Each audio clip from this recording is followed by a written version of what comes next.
Yeah! Bye week. Man, that sucks. But man, do we need it. Gee. The 49ers have lately been really underperforming a lot. And there's only, I mean, I have made a couple of videos where I've been like stomping Kyle Shanahan. But I want to look at this a little bit further. I want to take it one step further to see who is to blame and why is it happening. And I looked at it last night and I thought about it and I did some stat checks and stuff like that.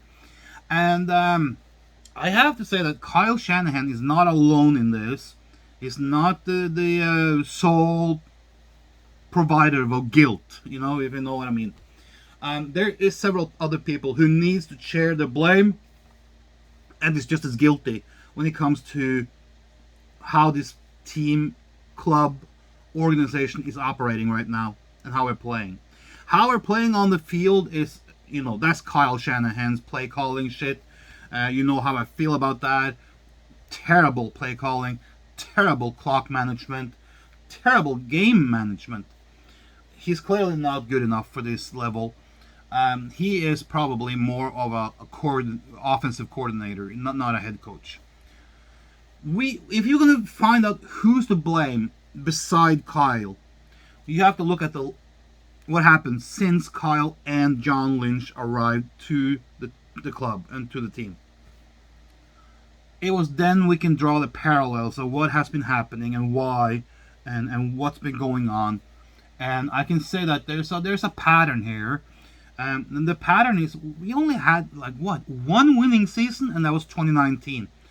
And that was due to Robert Saleh. Once again, I'm coming back to Robert Saleh and the defense. He is the reason, and they are the reason why we did so good in 2019. And that's why we went to the Super Bowl. The year before was not that great. The following years after that, the 2 seasons after that, it's not been that good. And some people might want to say that, well, last year was due to injuries. Well, maybe or maybe not. I want to put some blame here on Jed York and John Lynch, because they are to blame just as much as Kyle Shanahan.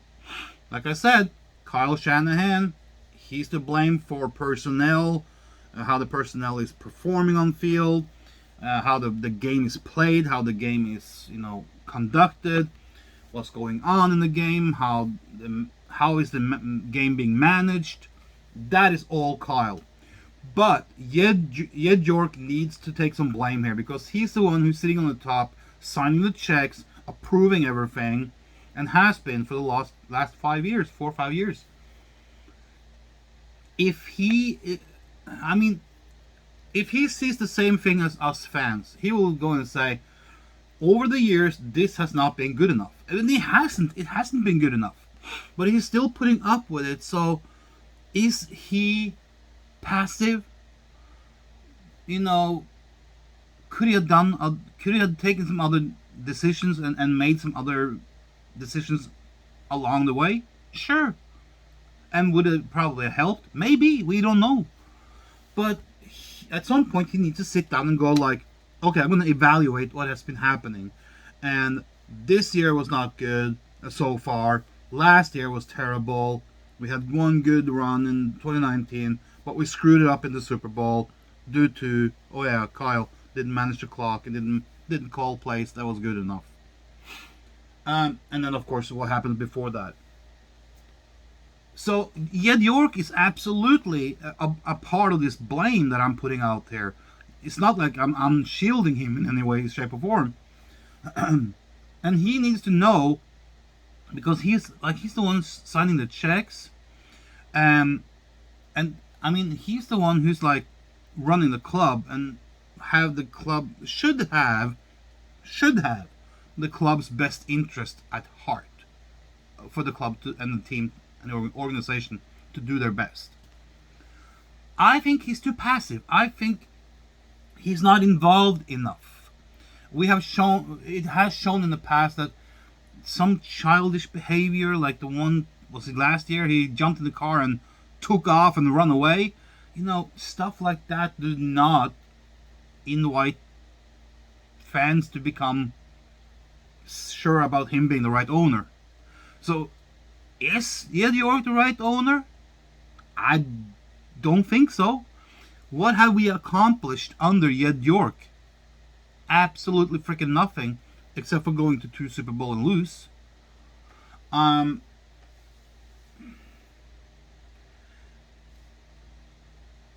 know nothing is going to happen on the owner's side because, it's never going to happen. But would we benefit from a better owner? Of course, sure. Because I think Ed York is too passive. He's too. He wants to like people and be gullible with people and kind of like no, there's no problems here, there's no issues here, until it blows up in his face and then he has to do something about it. It's about being a little bit proactive here, and I think that he's not. So it could have been, he's not a Jerry Jones type of owner, and I would like to have a Jerry Jones type of owner instead of Ed York. Jerry Jones is very, very involved, very outspoken, wants results. He's fair. He's a fair guy.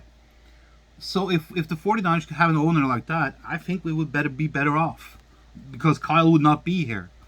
When it comes to the other guy that I want to, the other entity in the club or the team that I want to put blame on, and of course John Lynch is a part of it, but it's the front office that deal with contracts and scouting and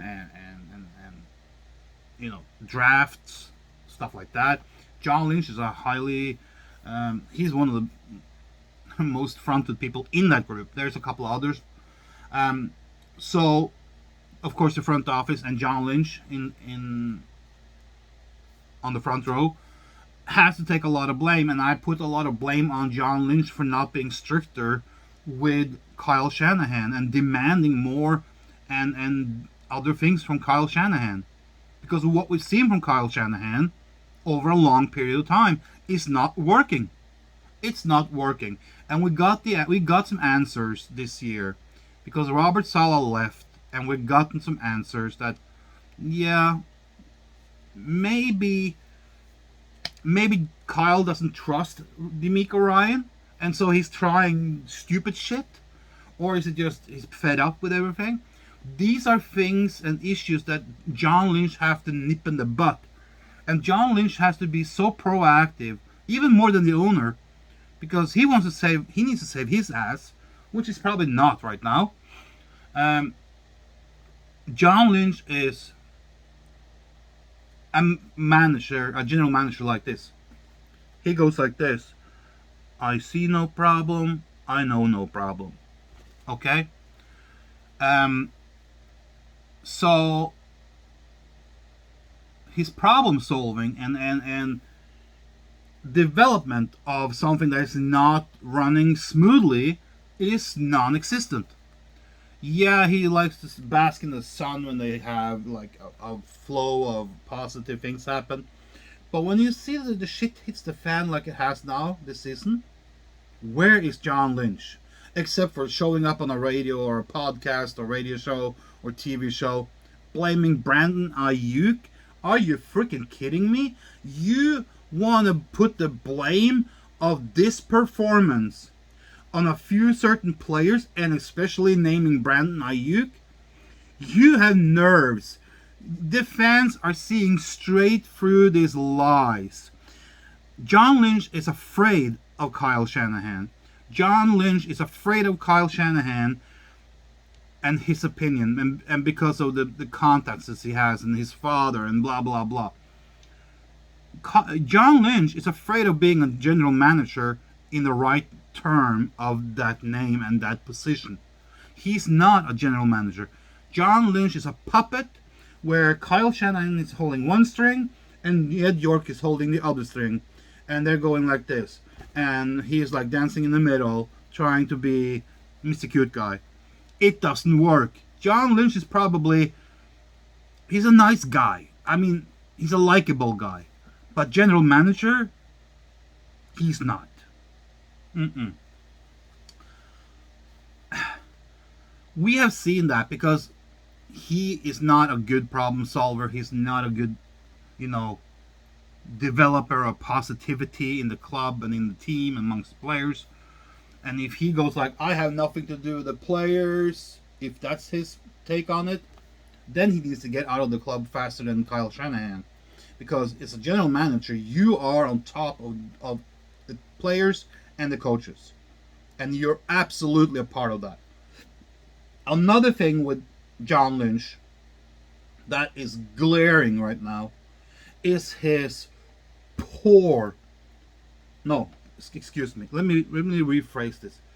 His piss poor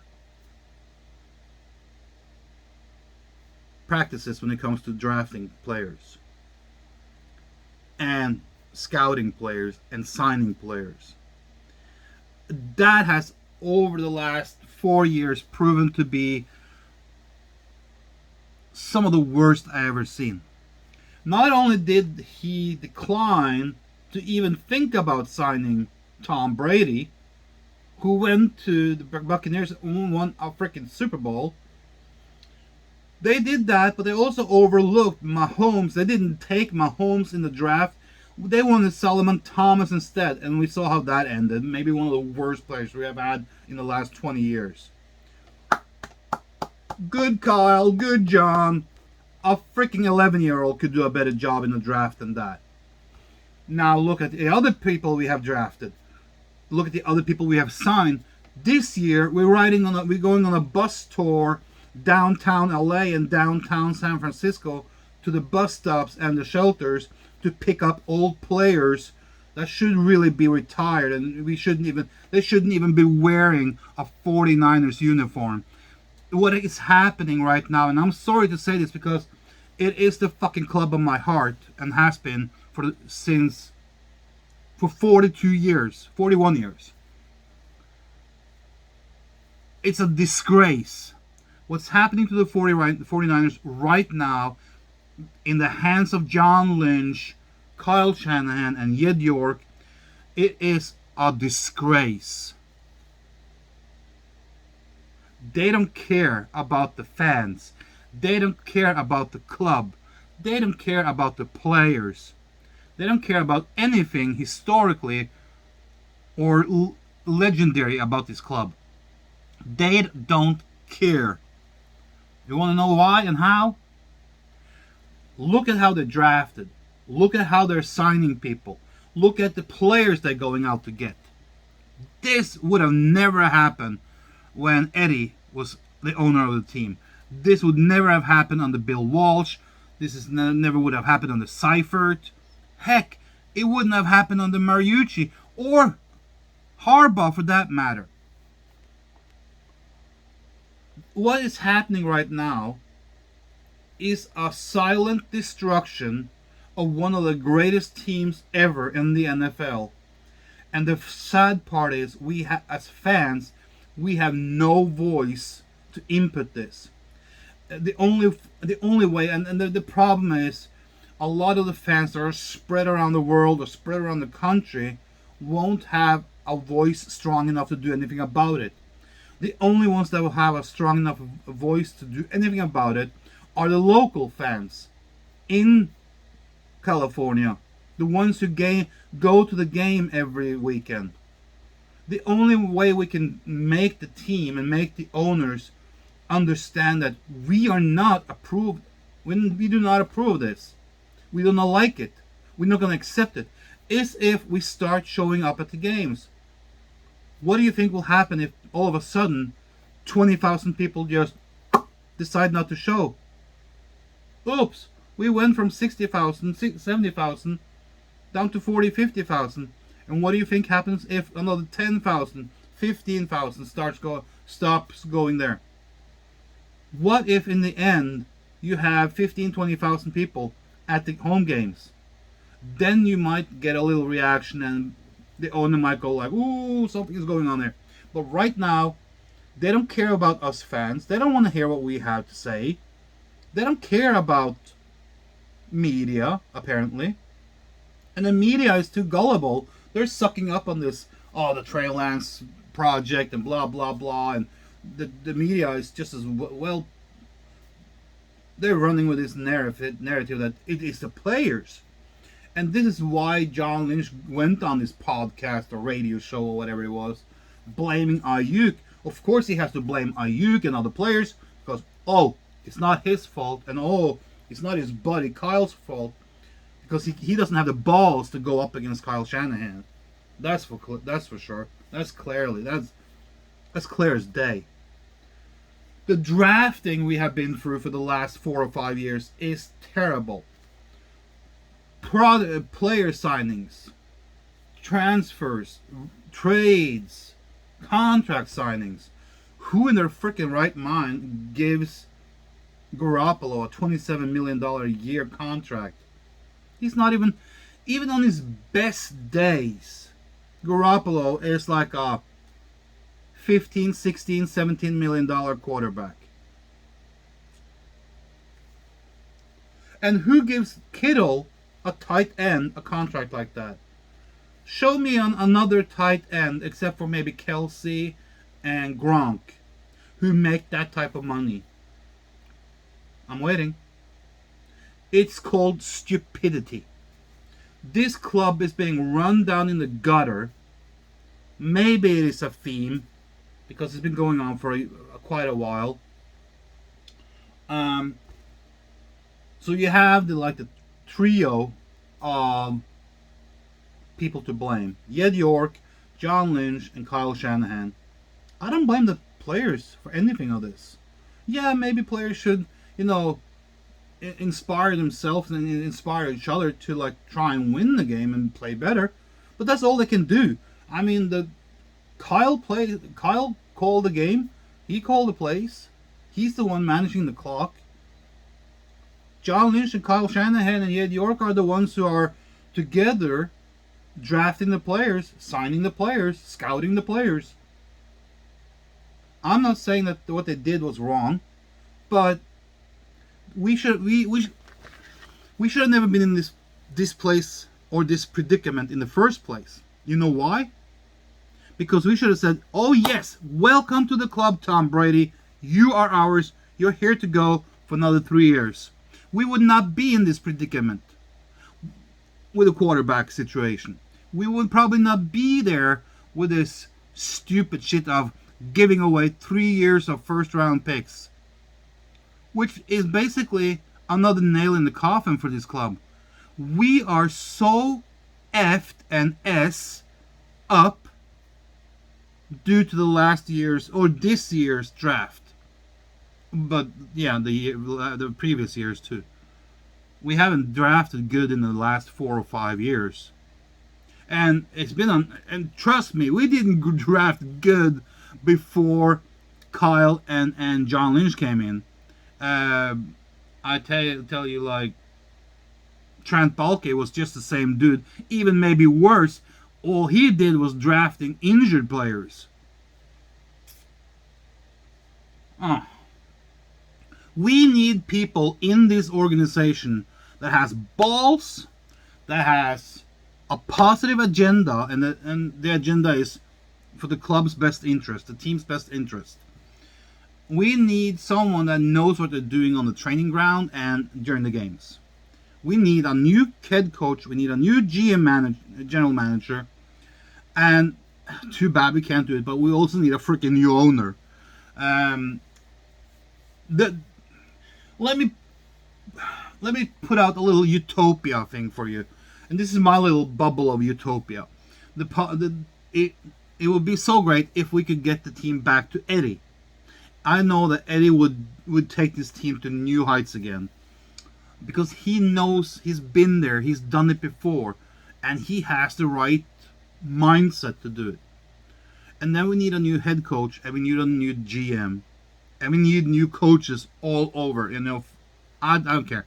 QB coach, linebacker coach, wide receiver coaches, tight end coaches. offensive coordinator, defensive coordinator. We need it all. It needs a total overhaul. Okay. I'm not too well known about. I don't know people on that level who you can, hire as this position coaches. But you have to go out and find the best ones. Start scouting. But I think that I know how we can build it at least on the three top levels. Owner, GM, and coach. Owner, my little utopia would be Eddie. And getting either Steve Young or Joe Montana or Jerry Rice in as a GM, and then have Sean Payton as head coach. That would be my little utopia thing. But that's never going to happen, probably, because we have three incompetent people running this club and this team and this organization right now on different levels. And I don't think Ed York has what it takes to say, you know what, I'm not good enough for this team as an owner. I want to sell it back to Eddie. Probably, maybe Eddie can't afford it, I know, because the price. But we are, looking at the next 5 years, we're so screwed. We are so screwed unless we want to, take away our whole thing right now. So there's the blame for you. That's it, guys.